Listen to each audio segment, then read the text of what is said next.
So I'll just kick things off. I had one just reflection that connected the two talks, and then one question for Jacob. So the reflection was just going back to that Pew Research study, the second set of statistics, the one that you pointed out, how current parents of children under 18 are less likely to want somatic editing than people without kids.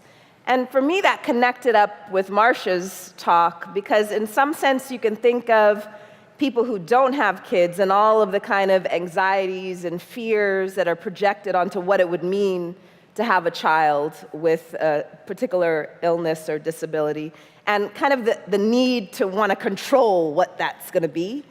And parents just knowing, like, you don't have any control of any of it. But also, more seriously, the idea that the experience of actually having children informs this different perspective on what it would mean to try to make that choice, right? So thinking about experience as a form of knowledge that should be part of the conversation, that's then put into conversation with the kind of statistics you might get from a genetic counselor that would kind of counter the over-determined aspect of taking on these technologies. So I just thought about just those things in conversation.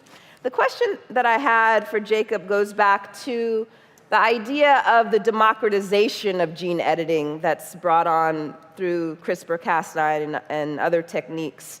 And just the idea that, we think democracy has a kind of positive valence, right? Like, good, it's good to democratize. But one of the phenomena I was thinking about within this sort of democratization of gene editing is the proliferation of kind of community-based, do-it-yourself gene editing labs. For example, in my neck of the woods, I can go to a Brooklyn lab called GenSpace and pay $400 for 4 sessions to do some tinkering with gene editing. And so the question is really basic. Can you just help us think about what's the upside of that version of democratization? What are the things we should be wary about, cautious about, to help us understand it from sort of different angles?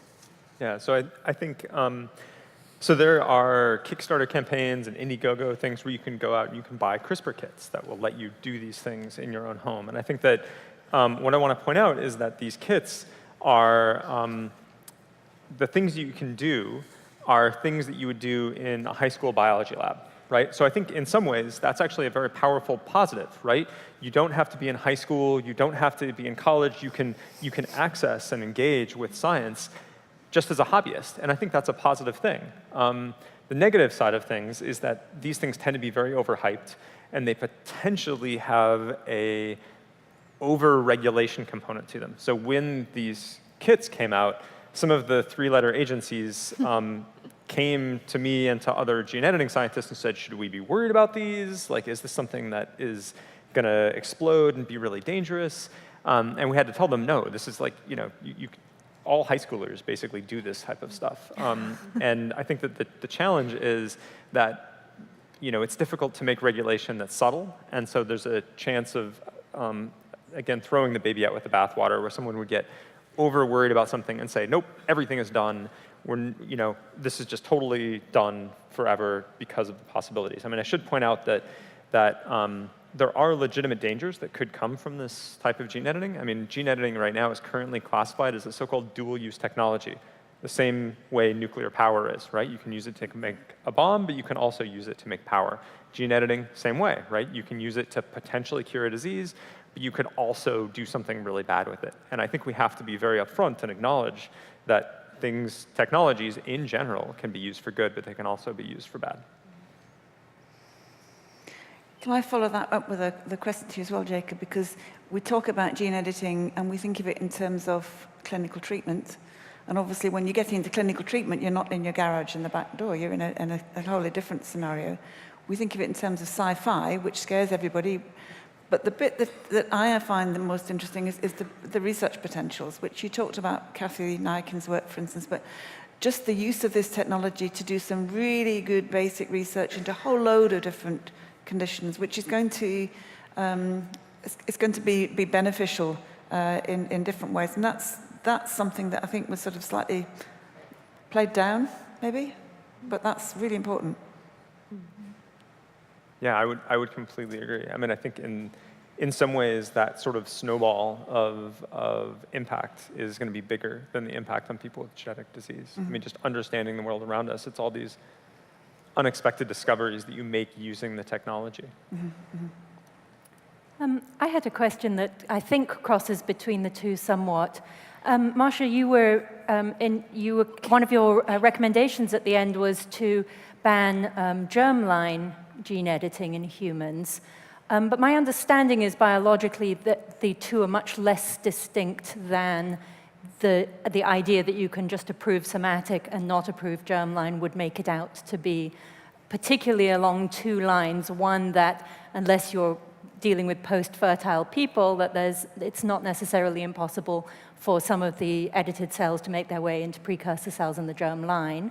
And the other point of view being that we already have proof of principle that you can take a somatic edited cell, induce pluripotency, turn it into a germ cell, and in the mouse model we already have, then fertilize that and produce a live offspring with that. So that we have on at least two fronts ways in which the somatic and germline boundary has been crossed recently. And so do you think that in practice it still is a very robust line, or is it slightly disingenuous? And are we setting ourselves up for trouble down the line in the same way we did when we called adult stem cell research, and then people were horrified to find out that often adult stem cells are sourced from aborted fetuses? Are we setting ourselves up for that kind of trouble? And then also, can you take a principled ethical stand on that line, given that it has now been breached? You go ahead. Separate them. Okay. I mean, I think that it's really about, it's a little bit about intention and what you want to do. I mean, I think that, for example, you made the point about somatic cells can be turned into germline cells. Yeah. That sort of thing doesn't happen accidentally. And so if you say, we're not going to do germline editing, then you wouldn't be able to accidentally take an edited somatic cell and accidentally turn it into a germline cell. So I think there is a line there. But it could, just for 1 second, it could very easily become part of a suite of privatized reproductive technologies. And in this country in particular, reproductive technologies are almost entirely unregulated and carried out in the private sector. So again, a difference that you keep saying between the two systems. Yeah. My point just being that would be an explicit decision someone would make. I think the thing that ends up being more porous is when you put in an edit and it goes to a place that you don't want it to go to, right? You try to edit an adult cell and it goes to the germline. So I think that right now people are focusing a lot on places where that doesn't happen. So ex vivo editing, you take the cell out, you edit it, you're not anywhere near the germline. Other people are trying to cure blindness, and the eye happens to be this enclosed space and it doesn't go anywhere else. But once you start delivering editing reagents into the bloodstream and hoping they go to the liver and not to the germline, I totally agree. Things get sort of porous, and if we really want to say no germline, we would have to have some kind of safeguard about that. Thank you.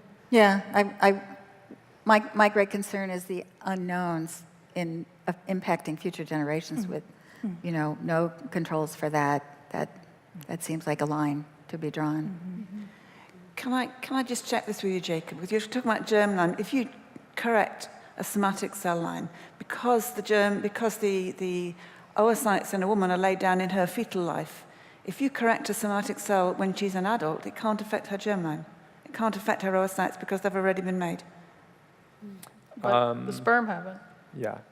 Well, the spermatogonial stem cells are also set down in fetal life as well. Yeah. I think the worry that people have is, if you edit the sperm, you edit the egg, things like that. No? Can you edit the sperm? I think spermatogonial sperm cells are not laid down. The spermatogonial germ cells are laid down in fetal life, and then the spermatogonia are made from that throughout life. But you would then have to imply that you're going to incorporate a new gene into the spermatogonial stem cells and into the primordial oocytes that are laid down in fetal life once they've already been made. You're not going to go in and change them. To change the germline, you're really talking about doing things to the embryo. Yeah, I get your point. So I think that's a really good point. I mean, this sort of gets into what's possible with current technologies and things like that. So I think you're, okay, I see your point, you're completely right. But I think that people are still going to worry about it until we come up with ways to show that things are not happening. And the onus is going to be on us as scientists to.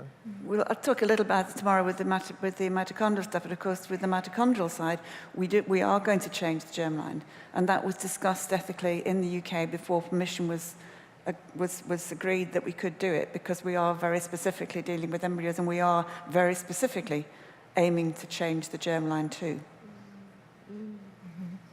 Right. So we've been talking about, we need to have these conversations, and if this is what we decide we want to do as a society. I was wondering if you could talk a little bit, just clarify who's the we in the deciding, and when does that decision get made? Could you explain to our audience what are the structures or the bodies that set these guidelines, and is it professional, professional kind of, organizations, or are they just kind of the general community of scientists, or is it like a policy, on the policy level with the government? So where did those things come from? So, at least in the United States, to do any kind of research whatsoever, you need to have ethical approval, and that means even if you're doing something like, you want to grow a bacterium and you want to get a little piece of plasmid DNA out of it, that has to be approved by a governing body. Okay. And you can imagine that the regulations around doing any type of gene editing research are much higher than that. I think you could probably speak much more to the regulations, for example, around Kathleen Nyakin's work. What was required for that? When you're dealing with embryos, it's covered by legislation in the UK that relates to what you can and can't do with embryos, which I'll talk a little bit about tomorrow. When you're talking about somatic cell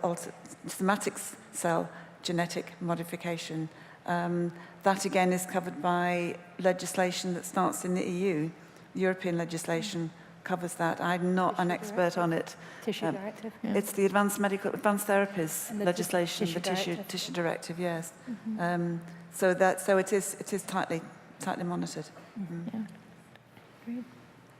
Great. I serve on a few committees where we have. I serve on a couple of stem cell ethics committees, and one interesting thing about those is who serves on them. And again, in different countries, they think about what kinds of expertise or general public ought to be represented. And this is a point that comes up in relation to the disabilities, is that it's a patient advocate on US committees who stands in for, so there isn't somebody from a disability justice point of view. And sometimes the patient advocate is not actually the person with the condition in question, but a spokesperson for that, raising this issue of spokespersonship again, a parent, or somebody who works in an organization, very often a sort of a moral pioneer who's a parent as well. So there are a lot of interesting questions around who's on those committees, and what kinds of expertise should be represented. But it would be great to just broaden the membership of those committees and to have them do more substantive work. Yeah, they're just beginning, medical schools are just beginning to have instructors with disabilities, so that the medical students get to meet disabled people or people with chronic illness who are not in the patient role, but who are communicating as peers and educators. It's just beginning. It's very slow. Right. I'm going to jump in here. There are several questions coming in that are about some sort of basics, questions about what are some of the diseases and issues that seem to be tackled by CRISPR-Cas9 in addition to sickle cell disease. So maybe just a little bit of discussion about that.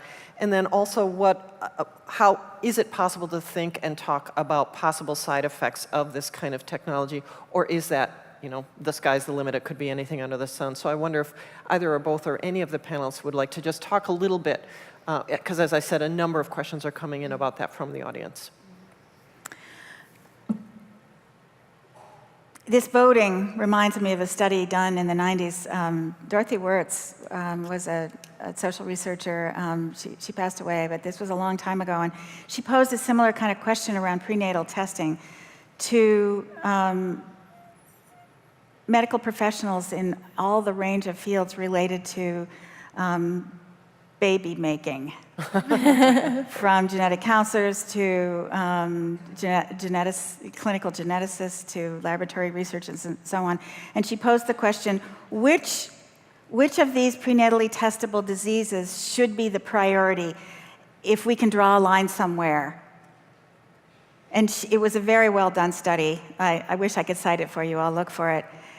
And she sent out these questionnaires to, many professionals. And the results were that there was absolutely no agreement. And it shows that the life experience of disability is in the context of that person's life and family and community. You can't make a decision. This is the issue of reducing humans to their DNA. We can't make a clinical decision based on looking at a test. And so these votes that we got are not going to help us think about the impact of these technologies in the real world. It's not about voting, it's about lives. Right.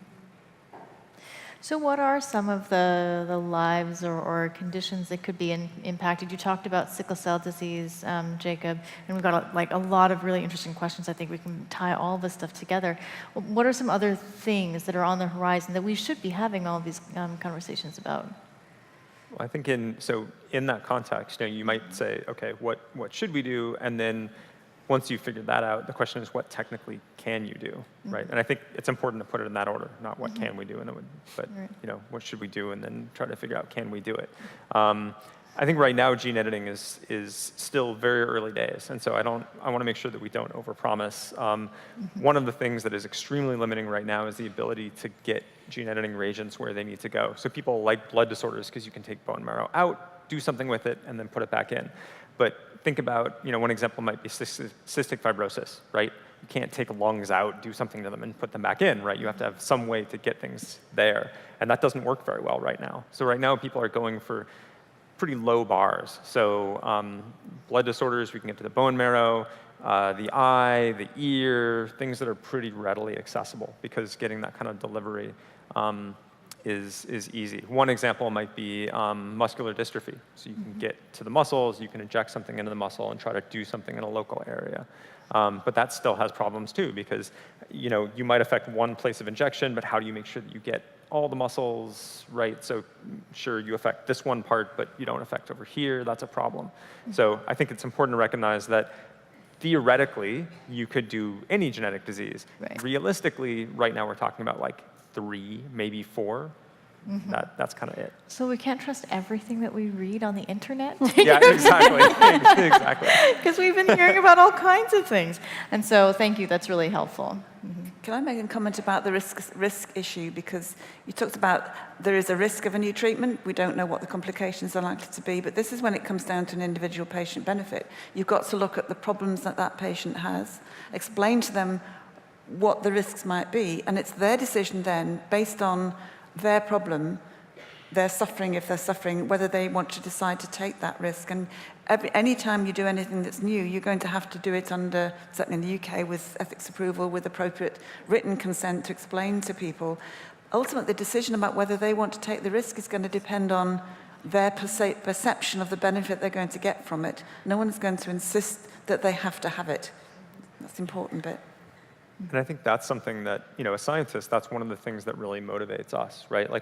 As scientists, we don't go out looking for just any random problem, try to solve it, right? We're driven by patients and advocates that say, here's a problem that we have, and we feel like we would benefit from a solution to that. And that drives us as scientists to try to solve, for example, problems of delivery to a given tissue. We don't just go out looking for any random thing we can do.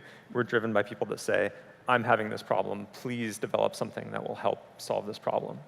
The one thing I would add is that people's perception of the risk is mediated through their interaction with healthcare professionals alongside a whole host of other individuals and media and communities. So we know, for example, from the work of Rainer Rapp around amniocentesis, is that so much of the perception of risk was mediated through the language and framings of genetic counselors that would vary dramatically.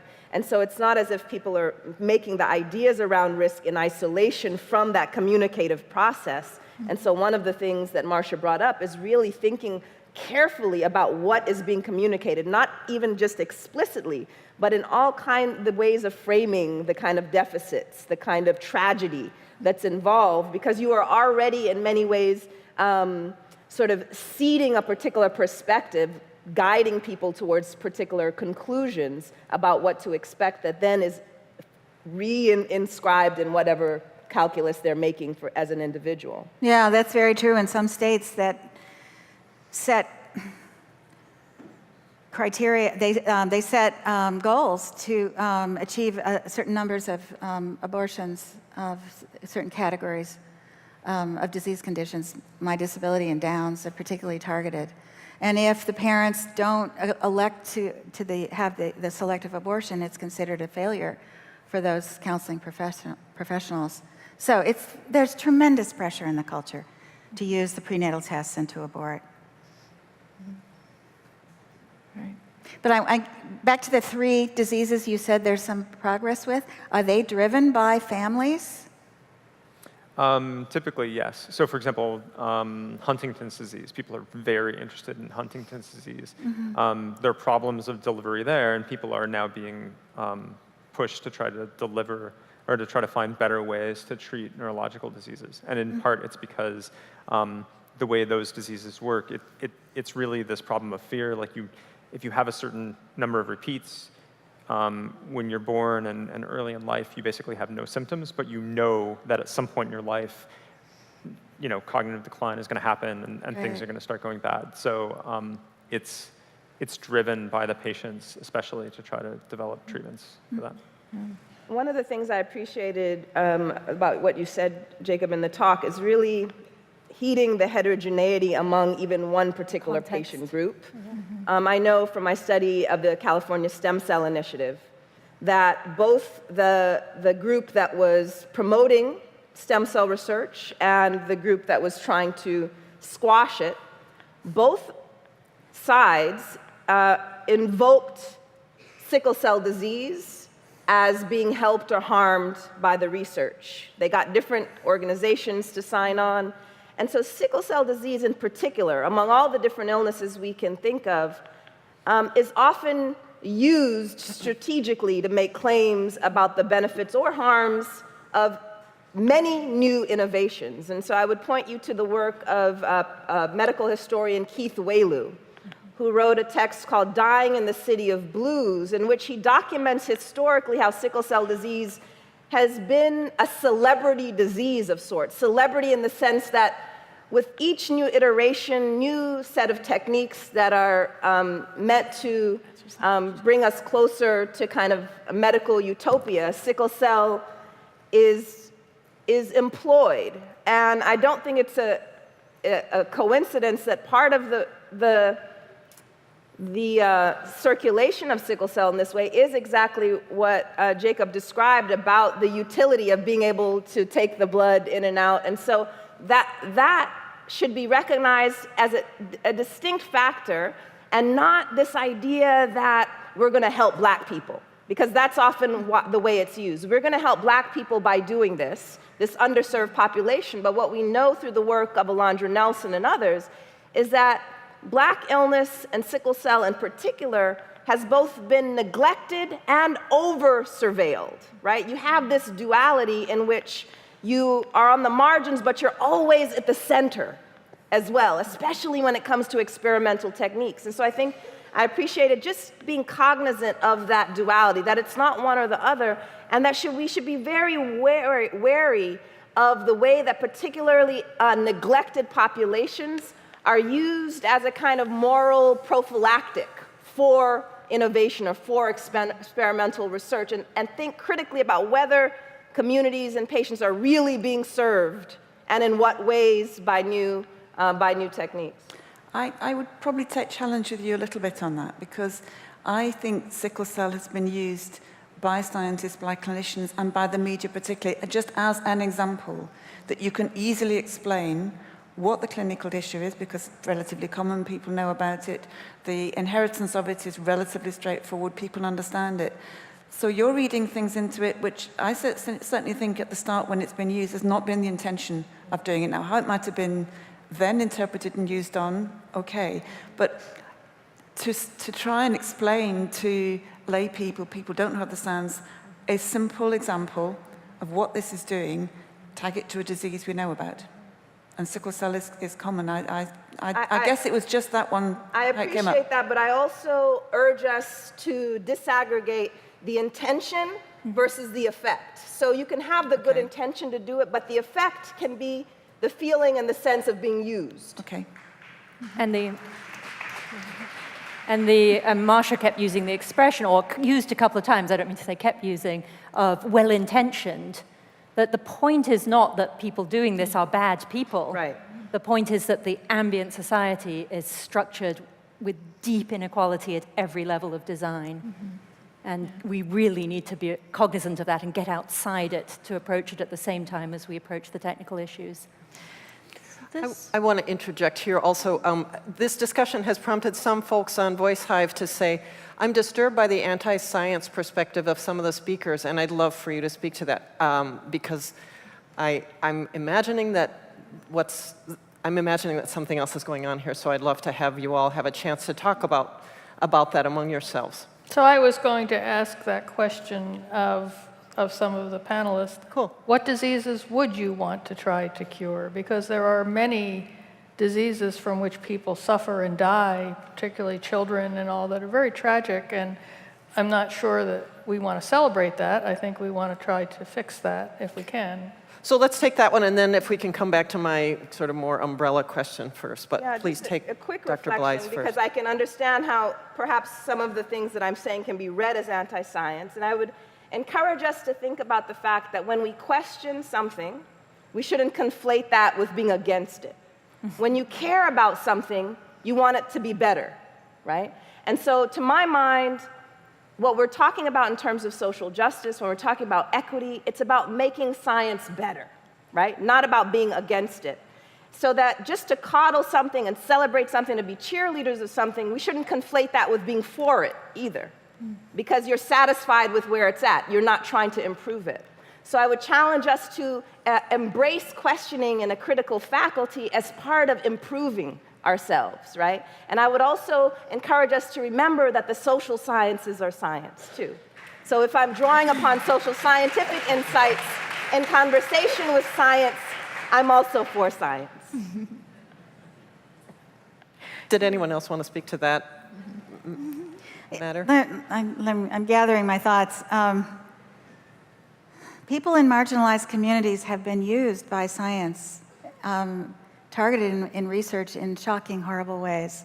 The field of ethics grew out of the need to protect vulnerable populations, the Tuskegee syphilis studies, for example.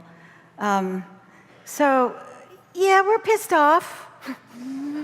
And, you know, in my community, the medical deficit model is also called the medical model, and it's a bad thing because a lot of the oppression has been associated with the medical profession. And I don't blame doctors for this. They just happen to be there when this evolves in the culture. But a lot of medical school training, for example, and training of researchers does not address the real needs of the people that are supposedly trying to be helped. This is a big problem. You know, I'm alive today because of medical research. That's probably true of half or more of the people in this room, not related to disability, but just vaccines and antibiotics and public health and, you know, good stuff that keeps us healthy. So we don't mean to criticize medical science and research as being a bad thing, but I like the way you said that. We want to improve it. We want to make it more representative and more useful to the broadest population of people, challenging the discriminatory aspects of the distribution and the research and all the things that get it off track. Mm-hmm. Great. I certainly think as a scientist on this panel, I don't feel attacked in any way, and I certainly feel, as a scientist, science and scientific progress is not, a priori an inherent good. I should be able to explain and defend why I'm interested in what I'm doing, the same way anybody should be able to explain and defend their position on any issue. So I certainly think that these kinds of discussions are they're for the good, right? Yeah. Yeah. This actually brings us to one of the questions that was turned in by one of the audience members here, actually. Diana's question about, so what are the diseases or the conditions that would be acceptable to edit for? And then this question, how is gene editing for disease prevention different from other medical treatments for disease prevention, such as vaccines? And so I think that raises a really interesting question about diseases versus conditions and disability. Like the lines get really fuzzy, and so what are is there a difference between gene editing to prevent diseases and vaccines to prevent diseases? And what are the specific ones then, I guess, that would be okay? I mean, in some ways, there's not a lot of difference, right? For certain diseases, Huntingtons would be a good example, right? If you would induce a gene edit to prevent Huntingtons, that's a disease that is so-called penetrant, which is if you have the mutation, you're going to get that disease, right? So you would be preventative in that you would introduce the edit when someone didn't yet have the disease and prevent it. So kind of the way vaccines would work, right? You're probably going to get exposed to flu at some point in your life, and so you get a flu shot because you're probably going to be exposed to flu, and so you get the shot. But there are other mutations that are not very penetrant, and so it just carries an increased risk of getting the disease. And I think that's where lines get really fuzzy. There are certain mutations that carry an increased risk of heart disease. So do you try to prevent heart disease by making that mutation backwards? At what point do you draw that line? What if it's a 50% risk? What if it's a 10% risk? So that spectrum is almost endless, and Yeah. I would say at some point, decisions need to be made. Would you cure muscular dystrophy if you could? I would think you would. I don't think there's an advantage to having muscular dystrophy. It's very debilitating, and the children die young. If you could cure diabetes, would you? Because many people live their whole lives fine with diabetes, but would they prefer not to have insulin if they didn't have to? Sure, I would think they might. And so I think there are many, for each disease that's out there, one can ask the question, would it make their lives better? What would they choose if asked? And that's how I would try to approach it. So I think this is one of the big challenges. I mean, you had a great picture of Congress, right? Like, imagine trying to legislate around that gray area. That's going to be really hard. tough, right? So at least to me, it seems like what would make sense is you introduce a general framework, and then, like you said, it has to be individuals, individual patients, individual diseases. I can't imagine some sort of congressional law saying, 50% risk of diabetes is the line at which we do this, and this other disease, it's this risk. I think this is very interesting. You mentioned the deaf community. Many of them are opposed to something that might introduce hearing, but others might prefer. But, I'm sorry, but Would introduce like a cochlear implant or something, to cure deafness, if you will. Some parents might want that for their children, and some might not. So Right. it's not uniform even within a disease or condition. that's right. This actually gets back to one of these other questions that someone, some of the discussion about sickle cell disease, someone asked, Dr. Korn alluded to some geographic correlation between sickle cell disease and malaria. If I recall, Dr. Benjamin mentioned that the condition of sickle cell also confers some benefits in terms of malaria resistance. Could any of the speakers get a little deeper into that?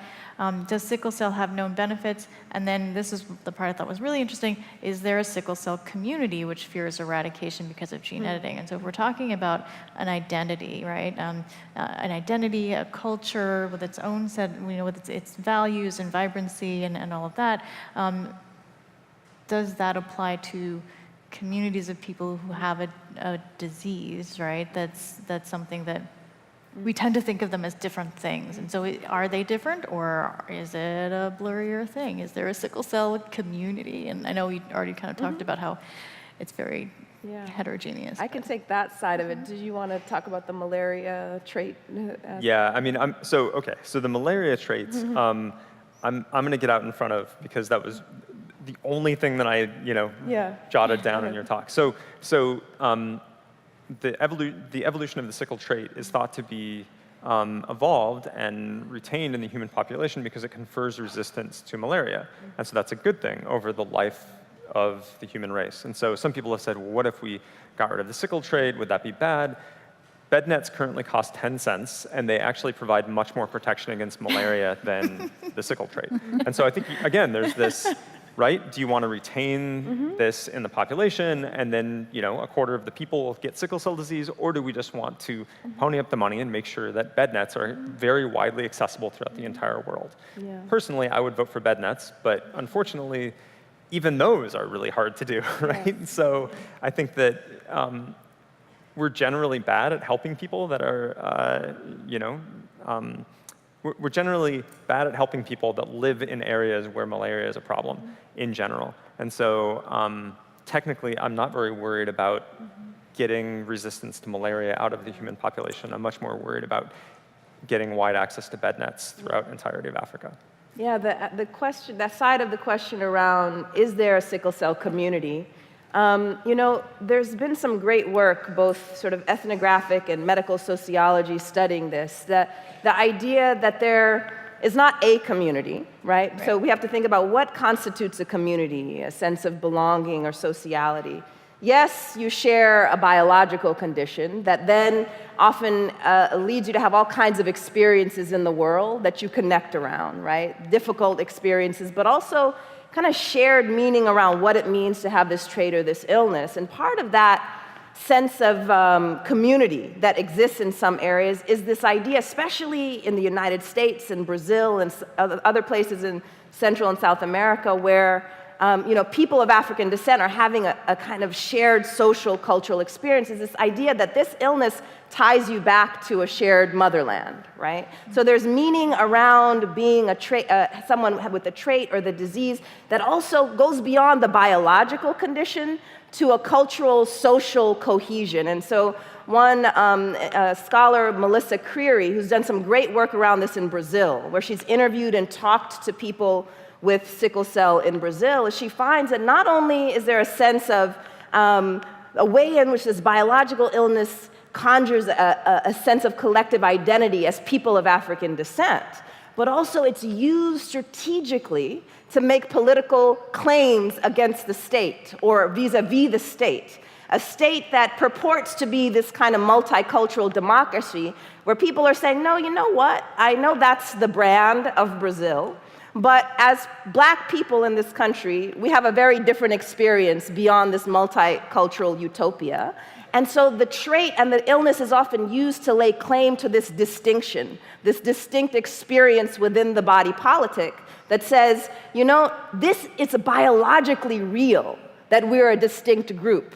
Look, we have this illness. And so it not only does it have all these layers of cultural meaning, which you can read as a community, which is kind of flattens the dynamic a little bit, but it's also used politically to say that you need to recognize this experience that we've had in this country that is not all hunky-dory vis-a-vis this multicultural democracy. And in different societies and different communities, different regions of this country, depending on how much of a critical mass you have in terms of people with sickle cell, you have different dynamics at play. For some, it's like any other patient advocacy organization, right? It would be like, any other illness where there's not a sense of, community in the sense of going beyond being patients together.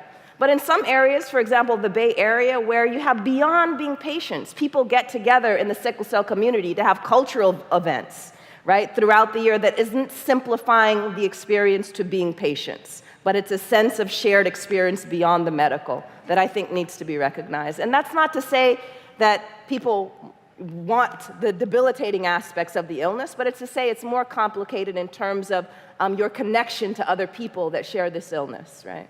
Yeah. So again, I would kind of ask, is it worth preserving it forever and having the people suffer with it, as opposed to curing it and not having them suffer with it, and not getting malaria because of fixing that somehow too?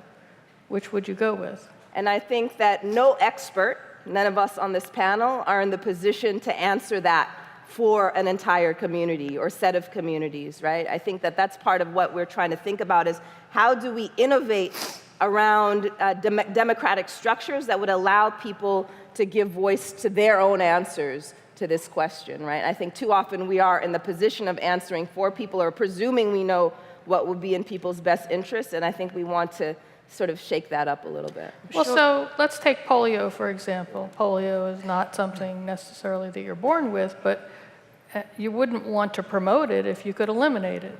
So I think this might be the same thing, or similar. I'm not sure what you gain by keeping, and maybe the people with sickle cell could give me a better answer. Like, what do you gain by having that I think problem? they would give you a better answer than I'll give you. The one sort of thing I do know is that, especially sickle cell, this is not as true of other illnesses, genetic illnesses, but there's great variability in the biological experience of the illness, right? There's levels of severity from, people having strokes at 10 or needing hip replacements at 5, great variability, to much milder symptoms, right? So to say that this is the experience would be inaccurate. It wouldn't characterize everyone. And one of the things that we know is that often that experience is mediated through environmental factors. So although it's a genetic illness, the severity is also not for everyone, but also mediated by levels of stress and hydration and social experience that bring on the symptoms of pain that doesn't necessarily have to happen to that degree, right? Especially for those whose symptoms tend to be less severe. And so to say that definitely you wouldn't want to get rid of it, perhaps the answer is yes, but you would also want to say, what about also trying to mediate all of these environmental factors that make the experience so difficult, right? Mm-hmm. But in the meantime, the science has to carry on so that we can give these people the choice.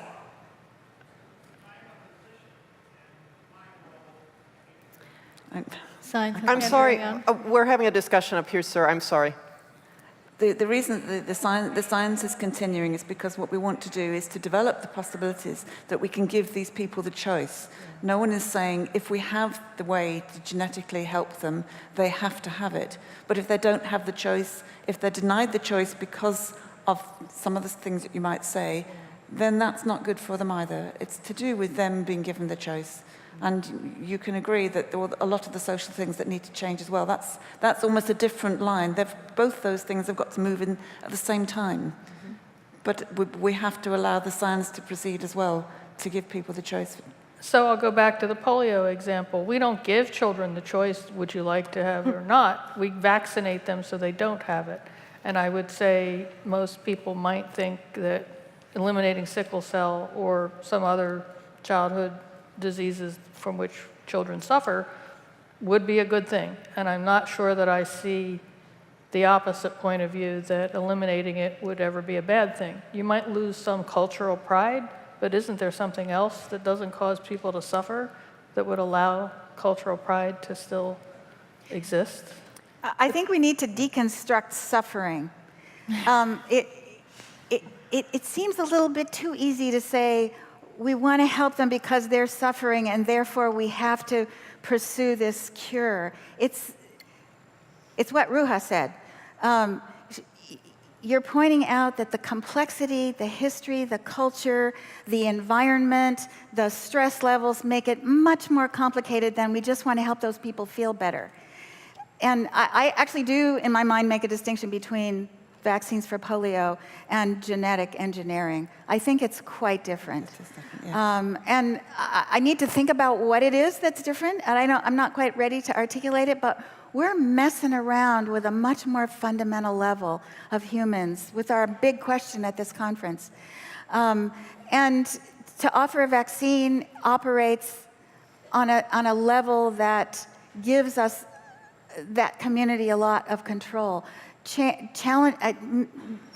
Intervening in genetics has a lot less control for the people who are affected. I think That's true, but there's some bad stuff that happens genetically, and you could fix it, and wouldn't you want to in some instances? And I think Tay-Sachs might be a good right, example. hypothetically. Muscular dystrophy is a very good example. Cystic fibrosis is a good example. There are a lot of genetic things that aren't necessarily happy for the person who suffers from it. Sure. I think what Allison said about choice resonates a lot to me. I mean, I think that having a treatment available induces a sort of pressure, but not having it there equally also, it gives you no choice, right? If there's no treatment available, you have no choice. But would you choose it, let's say, I mean, right now, you can, with some techniques, you can choose whether or not to have an embryo that has the disease or not have the disease. Would you promote that, or would you say, oh, that's a bad thing? What I'm saying Let's is take the chance. What I'm saying is it's a good idea to have multiple options. So if one option is have the child, not have the child, I'm saying if gene editing is pursued from a therapeutic point of view, it introduces a third choice, right, in which you can have the child, and then after you have the child, you then have a choice, you know, the child, you don't have to do anything, right? You can have a child with a disability. Or there's another choice, which is if the technology is available, you could do gene editing to remove the causative mutation. So to me, it's not about forcing choices on the people. It's about trying to widen the number of options available to individuals, because everybody's life experience is different. And so you shouldn't just say, do this, do that. It's each choice and each situation. But I would take issue with saying that eugenics, which is a pretty bad thing, I think we can all agree to say, well, what's a little bit of eugenics, where you make a choice whether or not to have an embryo that has a disease or doesn't have a disease. Maybe that's eugenics light, but it seems to me that at least that decision shouldn't, I wouldn't criticize anyone for making that decision. I would certainly criticize, the Holocaust and much more clear examples. I'm sure I can come up with lots, but that one, I think, we need for to be me, would careful be about, okay. about when we talk about eugenics, because eugenics is a state-sponsored theory. When you're talking about an individual deciding to have a genetic test on their embryo for their individual family, Right. that is their choice. And Right. I think that's not eugenics. We really need to sort of say the whole eugenics movement is a different Would you issue. agree with that? I mean, because I'm not sure. No, only because the lines are so gray. There's not, when we say someone has a choice, but she's been pressured by a genetic counselor or her partner or her family, ideally it is absolutely her free will Okay. choice, but it's always in context. Has she had okay. exposure to families, for example, who have a child with that condition? Generally speaking, the patients who we see who come for genetic diagnosis of an embryo, so this is not genetic manipulation, this is they're having IVF, they have a choice of embryos, they do a genetic test on the embryo to decide if that embryo's got a problem. First of all, these are all families who already have experience of genetic disease. So these are not people who are pressured because they don't have any previous knowledge. This is not screening. This is not saying, out of the blue, you have got a Down syndrome child with no previous experience. These are people who are coming to us for the test because they've already decided they do not want to pass it on. And that is a different issue than just routine screening blindly for everything so they don't know. For their individual couple, the severity of that condition is going to be very different. There are some couples who might decide, well, I'm quite happy to have a child with that, might have that problem. I've experienced it and it's no problem. For other people, for the same condition, they might say, in our particular circumstances, we do not want that particular disease. I'm not sure that I'm in a position to make that value judgment for them. I think it should be there. They've got to live with the consequences. And if you want me to sort of make that decision for them, I don't feel competent to do it. I'm just lucky not to have that bad gene being passed down through my family. Well, I think it gets back a little bit to the previous panel discussion where we were talking about, there's a difference between intentions and kind of top-down kind of regulations, and that's how you want to define eugenics, right? That it's a state-sponsored program or something like that. And then there's the coercive aspect, but then there's also, I think, Ruha, you talked about last time, that the network of decisions that people make together, right? So individually, they each have their choice, but then if enough individuals as a group, as a culture and a society operating within certain kind of expectations, is the effect of it going to be, minus regulations and official policies, kind of eugenic? And so I think it's really tricky to think about the individual choices, and we're talking about the many factors that kind of press upon the decisions people make, and then also kind of how just not intentionally, the I mean, I effects of think it can be. partly what happens is that in hindsight, now we've painted eugenics as the big bad boogeyman, and so we kind of have a distorted understanding of how it functioned, how the genetic imaginary functioned. And when we say state-sponsored, we think, someone knocking on your door and forcing you to do something, which perhaps it happened. But the way that power works is to make you think that you're making the choice yourself. Right. And so in terms of, at the height of eugenics, partly what was at play was, for example, staging fitter family fairs at fairs throughout the country, in Minnesota including. Right, where people were going to the fair, you were going to a normal fair, hanging out with neighbors, doing things, and then you were also being encouraged to cultivate this eugenic imaginary, where you internalize the same kind of norms and standards, and you are making decisions for your own family. You're encouraged to make the best decisions for your family.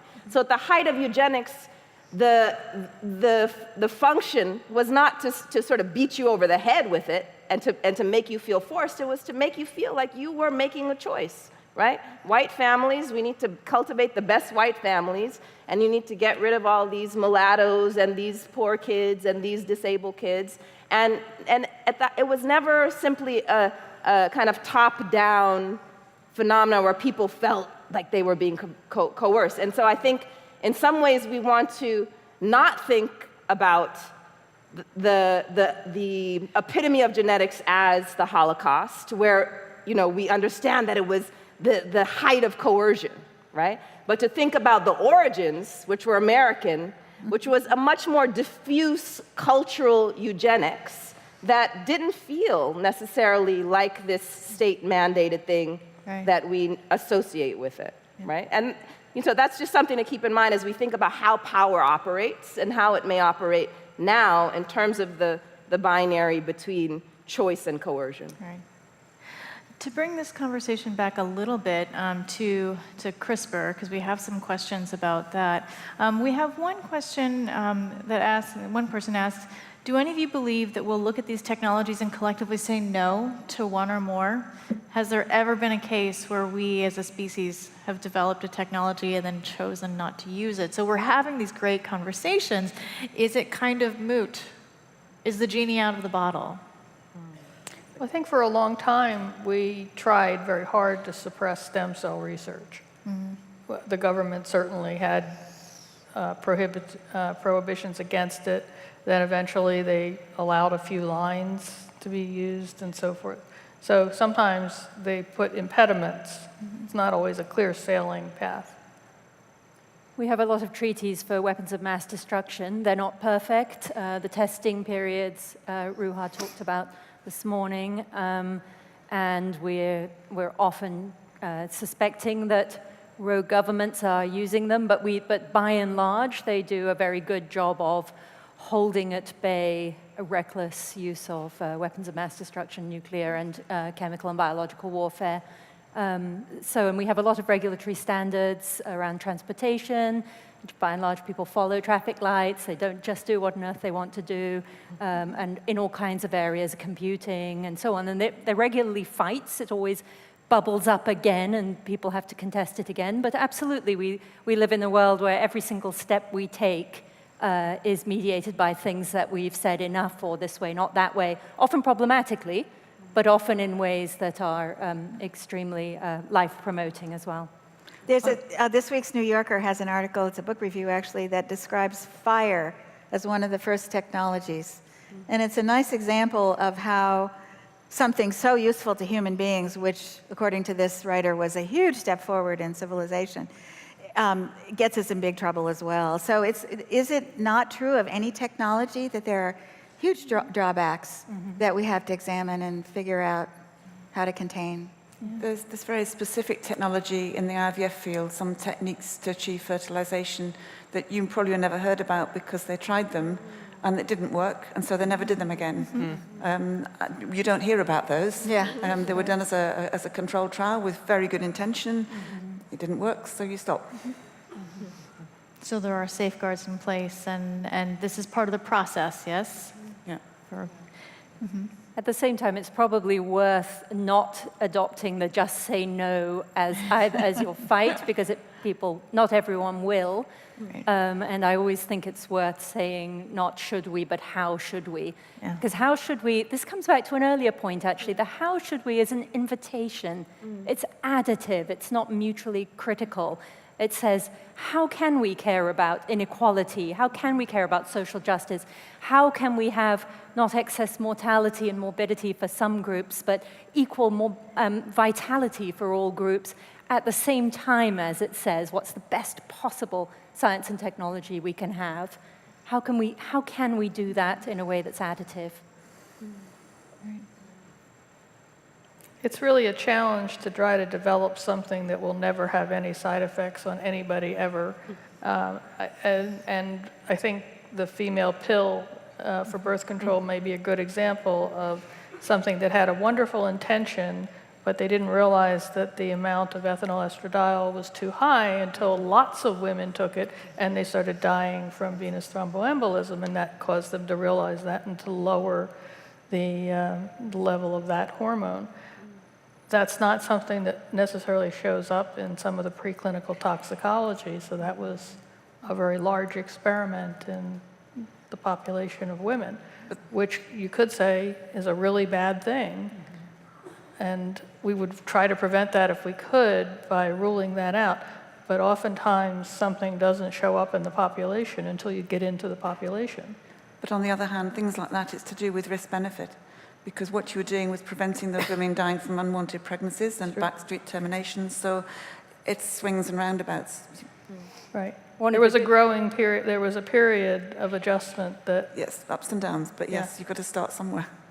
But some of the very technologies we're talking about are part of the new generation of model systems, and more things can be done on human model systems in vitro than used to be able to be done. And the chances are that we're going to have we're actually using some of these technologies have a much better chance of avoiding that kind of catastrophic set of side effects.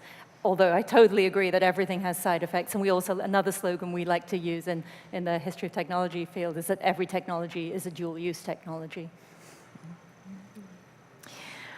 We have another question submitted by one of our audience members here who would like to know, can gene editing technologies be patented? I know this is a big question.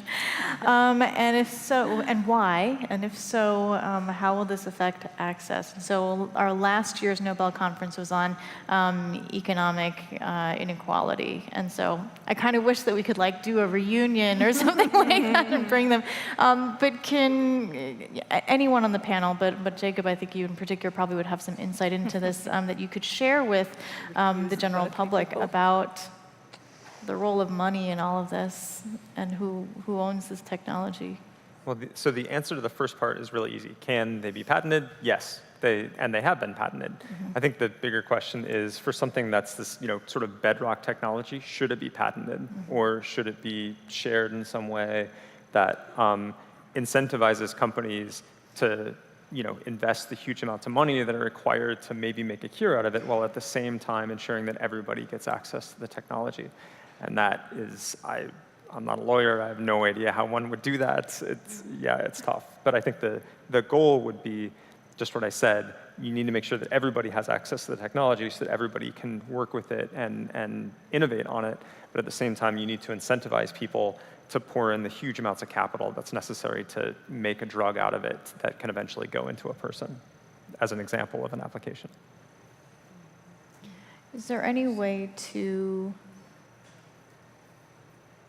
I'm trying to figure out how to say this, is it only market forces that is going to drive how far this technology can go and who gets access? Like, what are the, right, like, are there other forces that can come into play that can say, you know, maybe, like, yes, pharmaceutical companies, sure, we need to incentivize them to, you know, put in the money because we need the money. Governments don't have the money to do it or the will or whatnot, right? And so there is that relationship that needs to be there, but is there any way for that not to be the only thing dictating how these things get developed and who has access then? Well, so I think that's a really interesting question of how can governments and societies incentivize drug development in a way that is non-commercial. There have been some interesting examples of that. One World Health was one, there are a couple others. And in fact, in California, CERM has this big thing where it's state money, which is a line item in the budget, and they try to incentivize stem cell technologies that eventually become therapies. But even those require, I don't know, require might be the wrong word, but you almost always have to have some sort of commercial partner, just because CERM can only put in so much money, and then you still need another $70 million to get something into the clinic. So actually getting something into a drug costs a huge amount of money, and it's really hard for a state to, or even a federal government to say, yeah, we'll just pony up all of that. So I don't really know exactly what the right answer to that is. I mean, from the basic technology point of view, if your question is, how do we incentivize that? That's easy, because basic research, fundamental research, is actually quite cheap in comparison to going through a clinical trial and doing all that stuff. So we can incentivize all that in a very non-profit way, and people can just do basic fundamental research using these technologies. But going through the regulatory process of proving that something is safe, has acceptable side effects, like we were talking about, no technology is completely without side effects, figuring out what all of those side effects are, when it can be indicated, when it can't be indicated, all that, it just costs a lot of time and a lot of money. And that raises this much bigger thing that's not just private to gene editing, but in general with drugs. Is there a way that we can make drugs in a nonprofit model that does not involve corporations? Should we do that? What's the best way to do it? Maybe other people on the panel have ideas. It's a really expensive process, and then the post-marketing problems are that, again, you get into the population, even if you've tested thousands of individuals for the drug, whatever the condition that might trigger a problem might not show up in that population. So I think vaccines was a good example where the government actually passed a law to indemnify the companies so that they couldn't be sued up to a certain limit in order to get vaccine development, because otherwise no one would have done it. Mm-hmm. Yeah. I see it from a slightly philosophical, moral viewpoint, in that someone has got to pay for developing new treatments. There's no question about that. What concerns me, though, is people making profit out of it. And coming from the UK, where the health service is considered more as a service, as a fundamental core thing that should be provided by the state, we still do have a problem with pharmaceutical companies making profit. I feel uncomfortable about making profit about other people being ill. And that's very idealistic, but from then on, you've got to decide, well, who is going to pay for it? And if the people paying for it are only doing it to make profit, I don't actually feel very comfortable with that. Yeah. And just putting that into conversation with some of the examples we have in the States, where if you think about the different sets of actors, researchers, patient advocates, and kind of commercial actors, in the context of California, where we created this agency and this initiative, and the state agency that was giving out grants to universities and other public sector actors to encourage collaboration with private actors, so that the idea was that a portion of the royalties, if something profitable were to develop, should feed back into the state, right? Because this is taxpayer money, so this collaboration, a small percentage should go back into sort of in benefiting everyone, regardless of if, you can access the therapies. And I recall that many of the most vocal patient advocates in this context who are cheering on the desire for cures were often vigorously opposed to increasing that amount of royalty that would feed back into the healthcare system. So they wanted the cures, but they were not as invested in the redistribution of access to it. And so I think we have to think about those tensions and the way that, your desire for medical treatment, I think, needs to be paired with also this idea that it should be available. And so what mechanisms, how do we prioritize that? And in this case, it was actually pitted against each other. The idea was it would actually deter companies from working with researchers if they thought they had to increase the percentage of royalties even by a little. So that was seen as a deterrent to want to develop these cures, because a little more money was going to funnel back into the state. And so no, we shouldn't increase that, because that will dampen, the pursuit of cures. And I think that's part of what we need to begin to question and actually become a little more idealistic, I think. It seems to me whoever was on the panel making that decision might have had some connection to the drug company, because I would think the general public would have been in favor of that. Yeah. Well, this goes back actually to Karis's point earlier about who was represented on these committees that were purported to be independent oversight committees representing the public, Right. and what kinds of interests that were really represented. And as a social theorist, I can't resist saying that there is an underlying question, which is, what is the social contract with science? Why in the post-war era do we believe that taxpayer funds should go to support basic research? Well, partly because we get all kinds of wonderful, just incredibly intrinsically interesting stuff is found out about the world, but also because we do a lot of useful and amazing things with our science. When you hone a little closer in than that, there are competing models. So one view of what we're mostly doing in putting public money into basic scientific research is that we're de-risking part of the translational, the bench to bedside, the innovation pipeline. We're having it happen in a context where it isn't up to a company won't rise or fall on the basis of what happens there. So its main function is to take the risk, make the risk public, to democratize the risk, if you like, and to de-risk it. Another model would be the one that you were alluding to, Ruha, which is the idea that we pay for it, we should get something back, and that isn't just the few, but that it has intrinsically, that idea must have a justice dynamic to it, because everybody pays taxes. So that it should come back to everybody in a way that's representative of all. And those lead to very, very different people as the right people to be saying how this social contract should be carried out. Right. If we could close with just one final question. This is again about CRISPR. I think people are they want to learn as much as they can about it because it's been all over the news. And this person asks about, actually there were two questions. One that was talking about kind of, how will this affect evolution, and how will evolution kind of interfere in some of these attempts to kind of gene edit? And maybe that's thinking a little further ahead. But this person asks, Dr. Korn brought up the potential to introduce widespread genetic resistance to HIV. Theoretically, that could eventually create a strain of HIV that has mutated to overcome their resistance and operate on a different mechanism, thus developing a resistance to current or future treatments.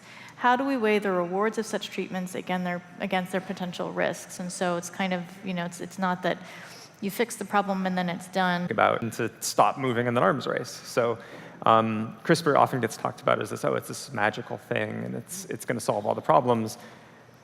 It's not going to solve all the problems forever, right? I think that certainly when it comes to infectious disease, that's going to be the case. There are other uses of CRISPR that involve, for example, eradicating malaria, things like that. And people have already started to show that when you start to deploy these things, malaria finds a way right around the technological solution. So we shouldn't think of these technologies as panaceas and magic bullets.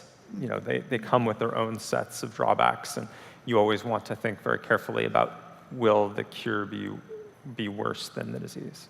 Right. Any final thoughts from our panelists before we break?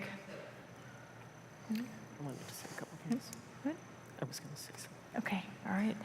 Lisa has a couple. So this is a fire hose, and it is clear that there's a million things being thought and discussed and worried about among the gathered here. And I want to really encourage you to leave this hall and talk with each other. I made an executive decision. We are not, we don't run this as a town hall forum for a variety of reasons, which we've chosen. So I apologize if I came across as rude to the gentleman, but we really choose to have the questions come through this, still it's a fire hose, but nevertheless through this mechanism. So I do want to encourage you all to take advantage of this time that you have now to talk with each other about the really challenging issues and questions that our panelists have brought up. These are hard topics. We've had a hard discussion. I very much appreciate their forbearance, their careful listening to each other. I think it's been a real model of those things, and I want to thank them for that, because this is difficult. So thank you.